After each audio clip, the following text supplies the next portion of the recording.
மாச கடைசி வந்தாலே இதே பிரச்சனை தாங்க. கையில காசே நிக்கிறது இல்ல.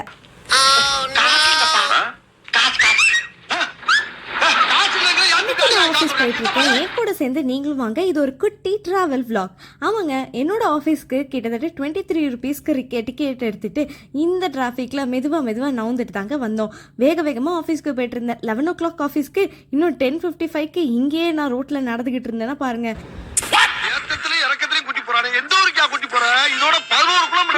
நடந்து வந்ததுக்கு அப்புறம் ஒரு வழியா ஆபீஸ பார்த்தாச்சுங்க. அதுக்கப்புறம் ரொம்ப ஹாப்பியா குடுகுடுன்னு ஓட ஆரம்பிச்சு உள்ள லிஃப்ட் ஏறி காலையில 8 மணிக்கே சூரியன் பல்லடிச்சுச்சுங்க. அப்பவே நினைச்சேன் மழை பெய்யும்னு. நல்ல வேலை இன்னைக்கு கொடையை கொண்டு வந்துட்டேன். வீட்டுக்கு திரும்ப போற வழியில சும்மா கொட்டுன்னு மழை பெஞ்சிட்டு இருந்துச்சு. நேரம் பார்த்தாலும் பேஞ்ச மணியமா இருக்கே அந்த மானம் கெட்ட மழை. ஒரு பேயிற மழை ராத்திரி நேரத்துல மனுஷ மக்கள் தூங்குனதுக்கு முன்னால பெஞ்சாவுல சந்தோஷமா வேகமா ஓடி போய் ஒரு பஸ்ல சீட்டை பிடிச்சி உட்காந்துட்டாங்க. சீட்டு மழை காலத்துல கிடைக்கிறதுனா புண்ணியம் பண்ணி வச்சிருக்கணுங்க.